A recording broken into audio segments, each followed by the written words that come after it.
Good morning students. आज जो class है हमारी वो न्यूटन्स लॉ पे क्लास है। बच्चों, मैं आपको सूचित करना चाहता हूं कि सीबीएसई बोर्ड की डेट लिस्ट रिलीज हुई और कल ही हमारे यूपी बोर्ड के बच्चों की भी डेट लिस्ट रिलीज हो गई है। 10 मई से यूपी बोर्ड के हाई स्कूल और 12 मई से यूपी बोर्ड इंटरमीडिएट की परीक्षाएं शुरू होने वाली है। All the best my students, सब लोग तैयारी करें, सफल होंगे ऐसी हम कामना करते हैं अपने ईश्वर से। तो आज बच्चों हम लोग देखते हैं न्यूटन्स लॉ। न्यूटन्स लॉ में सबसे पहले law of inertia. Law of inertia है क्या? इसको जड़त्व का नियम भी कहते हैं। लॉ ऑफ इनर्शिया, जड़त्व का नियम क्या कहता है? यदि कोई वस्तु विरामावस्था में है तो वो विराम में रहेगी, यदि कोई वस्तु गत की अवस्था में है तो वो गत की अवस्था में रहेगी।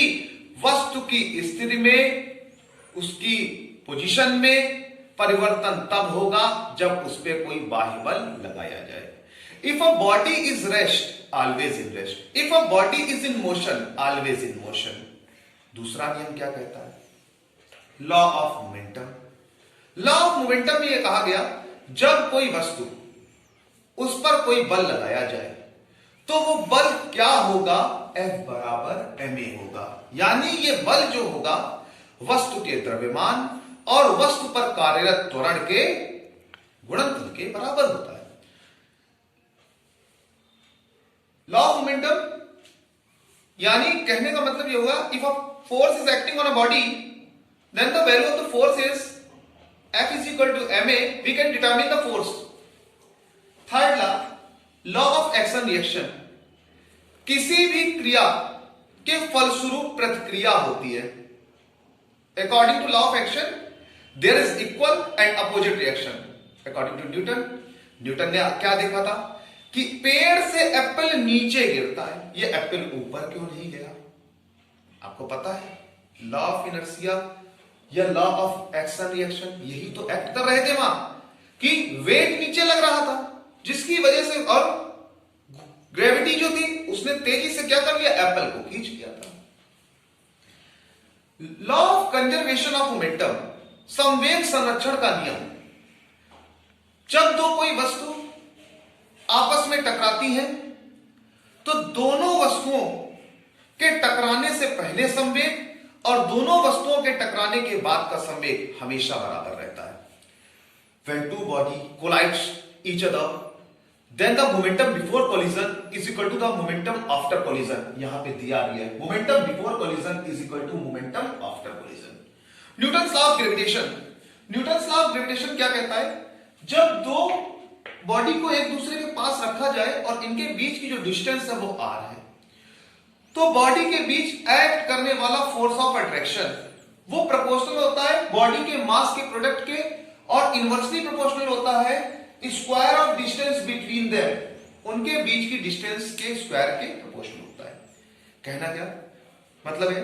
If a two body is close to each other then the force of attraction act between two bodies is directly proportional to the product of masses of two bodies and inversely proportional to the square of distance between them. Here g is the gravitation constant, value दी है 6.67 10 की power -11 newton metre square upon kg square. Gravity क्या होती है बेटा? Gravity का मतलब यह होता है कि अगर कोई ऑब्जेक्ट है, जैसे मार्कर है मेरा, इस मार्कर को हम अगर छोड़ दें तो इसमें अर्थ जो होगी इसको अपनी ओर अट्रैक्ट करेगी। That force is known as gravity. इस फोर्स को हम लोग क्या कहते हैं? ग्रेविटी कहते हैं। Next rule, Kepler's law. Kepler का ग्रहों संबंधी नियम कई बार बोर्ड एग्जाम में आया। इसको कहते हैं बोर्ड एग्जाम के लिए पेट क्वेश्चन कहा जाता है। केपलर का नियम बता दीजिए। केपलर ने 3 नियम दिए बच्चों। पहला नियम क्या दिया?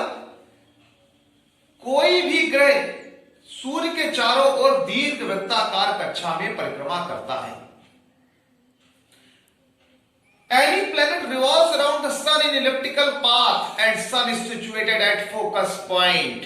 और सूर्य एक फोकस पर स्थित होता है। डायग्राम बना हुआ है बच्चों, देखिए आप लोग। दूसरा पॉइंट कहा गया कि कोई भी ग्रह इक्वल समय में जितना एरिया सूर्य की रिस्पेक्ट में कवर करता है वो इक्वल टाइम इंटरवल में दोनों एरिया इक्वल होते हैं। थर्ड नियम क्या कहा गया?